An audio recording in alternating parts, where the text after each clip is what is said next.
on years of conversation. So we already had a good idea of what people were concerned with, but now we wanted people to rank them. Now, we'll see others, but for right now, first of all, you can see about 40% of faculty responded. Please note, this is not only union members.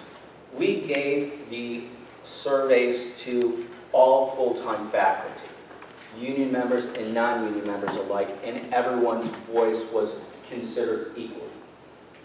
Now, we asked people to rank 1 through 10, what was most important, 1 being most important, and far and away, numerically, far and away, the chief interests were establishing a COLA, which I'll talk about, and reinstating the step system as it used to exist, which I'll talk about. A reasonably close third was to maintain our existing healthcare coverage. Everything else was important, but these are really the key things. So what do we mean by COLA? Our faculty members, not just faculty members, all faculty members would like to see instituted an automatic cost of living adjustment tied to inflation. You know, pick your inflationary index. 2, people would like to see reinstated a step system. Now, there is currently a step system, but it's very different from the step system that used to exist. This isn't about me, but I know when I was hired 8 years ago, there existed a step system whereby, say somebody had 10 or 12 years of experience, they entered in it at that level, and their pay was commensurate with that, also including their education, etc. And each progressive year, they would move on to the next step. I know for me personally, as I was considering various colleges and universities to work, I looked at that, I did the math, and I saw, all right, well that looks to be about an increase of about 2% per year, which is more or less keeping up with inflation. I could live with that.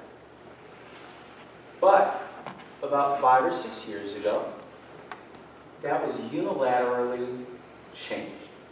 So now the step system as it exists is somebody comes into a given step based upon their current experience level, but then they're frozen at that level.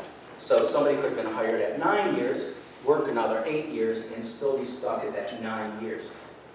So now in the last maybe 5 or 6 years, and I'm talking about what people have described as their concerns in the surveys, is that for the last number of years, I don't know how many years, 5, 6, 7, whatever, there have been a few years where we've gotten maybe 1.5%, 2% raise. A few years where we got a bonus, and a few years where we got nothing. But when you put them all together, we have been losing to inflation. So clearly, people want to rectify that situation. Speak, por favor. Speak Spanish? No. No, you did beautifully. There you go. There you go. Okay. The next level of priorities, 4 through 6, were of significant concern for people. Clearly, people want an increase in overload pay. As we'll see later, a very large proportion of our faculty teach a number of overloads, and even in other colleges, just to get by, and clearly there's concern with that. A number of people expressed concern with academic freedom, but also we'll see, generally people appreciate that we've got a good amount of academic freedom. Not everything is a complaint. We appreciate what we have, but what a lot of people put is they want to make sure that we maintain it. Some people think that maybe it's been eroding. I don't know, but some people feel that way. Office hour flexibility. That's another thing. A lot of people have expressed how they appreciate that we've got a pretty good amount of flexibility. However, as time progresses and more classes are taught online, some professors teach predominantly online. I think even some teach entirely online. And they would like to see a change where at least some of their office hours could be done virtually. Okay. Another thing that reasonable people expressed concern about was not everyone is delighted with the mandate to teach night classes. So not very many people are looking to get rid of that entirely. Some are. But a lot of people would like to see, well, at least could there be a trade system where, gosh, you know, it doesn't work for me to teach nights this semester. Could I trade with somebody, maybe like myself, who doesn't have kids? You know. And the other things were of concern, but less concern. Lastly, por favor. Gracias, amigo. The next thing we asked was regarding the minimum salary.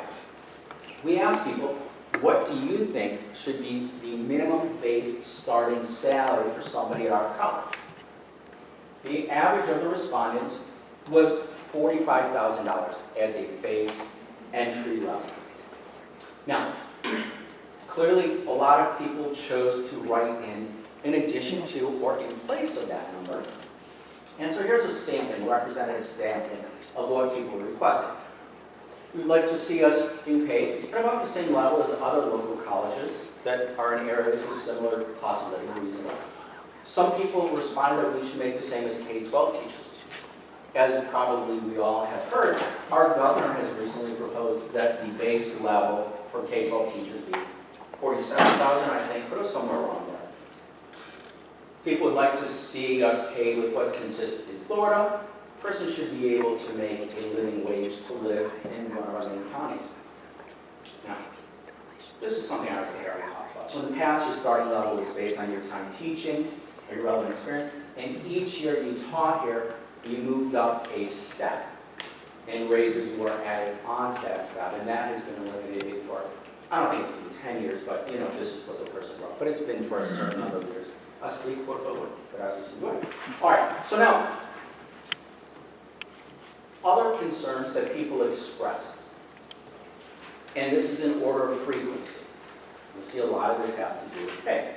A lot of people are concerned that the pay is low, especially given their education and experience, and insufficient to pay bills. We're underpaid compared to most other colleges in the Florida State system. We have an extremely talented and hardworking faculty, yet we rank towards the bottom of the list of Florida State colleges regarding salaries. Clearly, people want an increase in pay. They're frustrated about the lack of pay. The STEP system, this is a concern of a lot of people.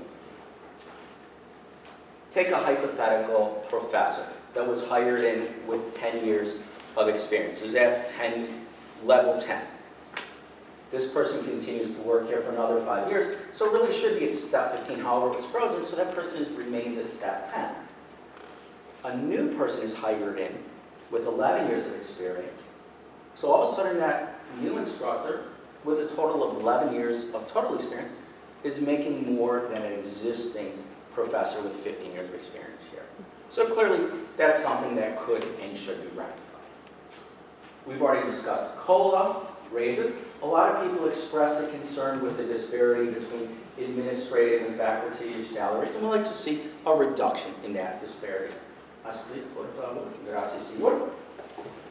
We've already talked about the need to teach overloads to serve financially, people having financial insecurity. Personally, as I've been going around, I remember one particular conversation I had with a colleague.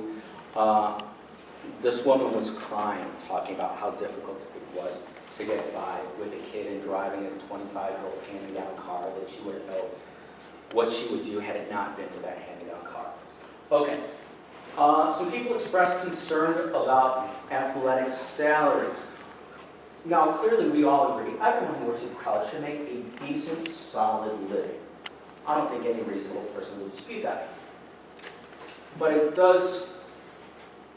can be disheartening when the person who happens to be the baseball coach and director of athletics makes $100,000, which is to say more than twice of what many of our faculty.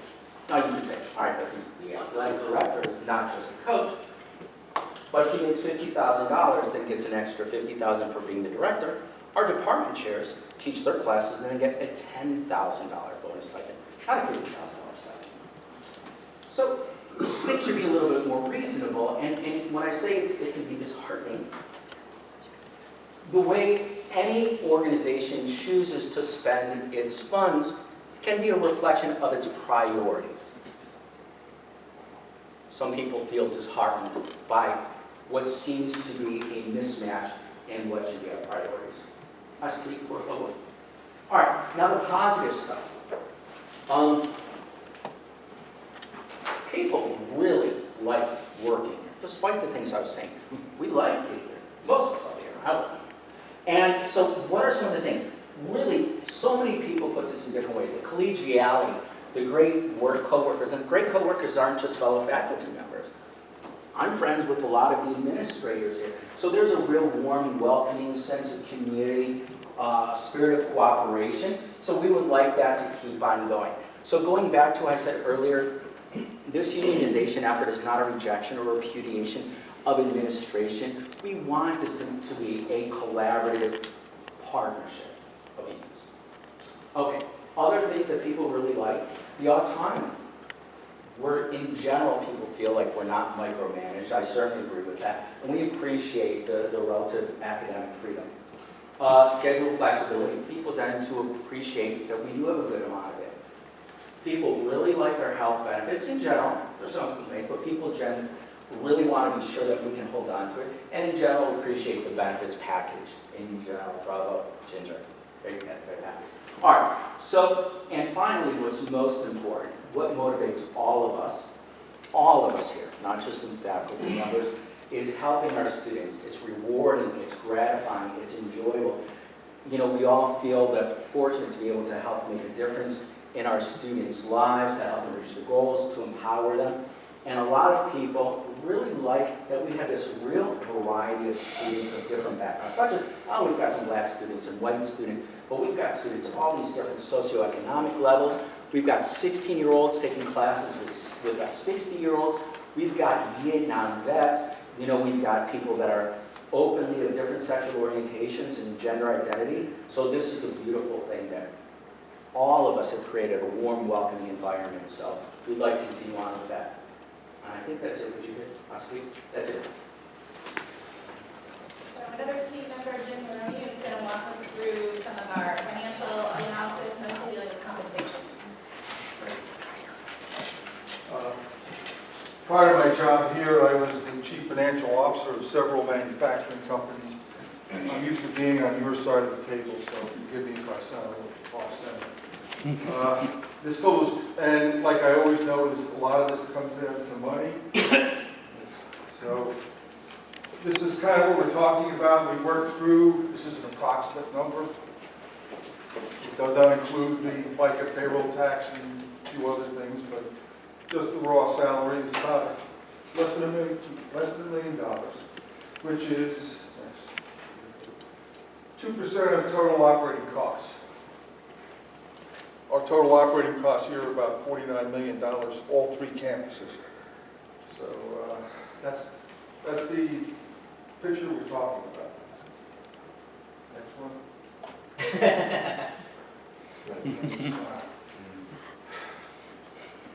One of the things is, first question you're going to ask is, where's this money going to come from?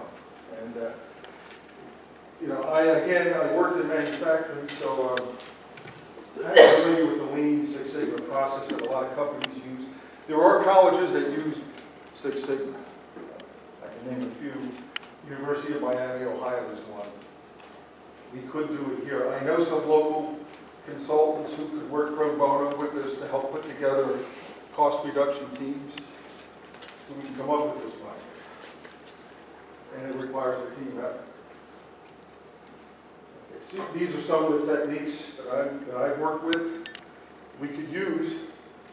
It's not magic, it takes work, but cutting $1 million out of our costs is doable. The money is there. Another way, a small increase in enrollment would also pay for all of this. Our market share has gone down over the last decade. Pretty bad, but we can improve on that. Our biggest problem, I believe, is lack of enrollment. We need, and this is, Joe Pickens himself said this, we need more fannies in the seats. So,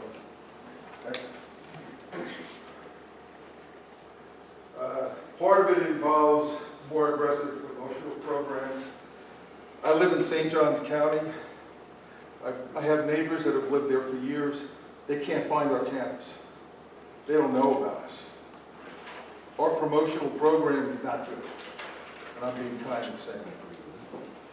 If we improve it,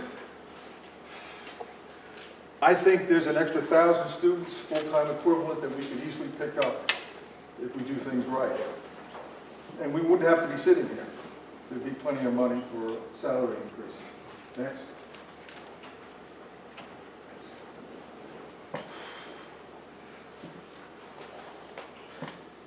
Why pay us more? We're underpaid. We've done studies to show that. When you underpay people, that works for a while until it stops working. If you end up in a situation where there's a sudden shortage of people, then you have to rush and you make all kinds of bonuses. I've worked in businesses that tried to play this game. It's like playing a game of chicken. You try to underpay people as much as you can to save money, and then something happens where you have a sudden increase in enrollment, sales, a sudden need, and you can't find people. And then it becomes difficult. Then your costs actually go up. Your turnover goes up. Your recruiting costs go up.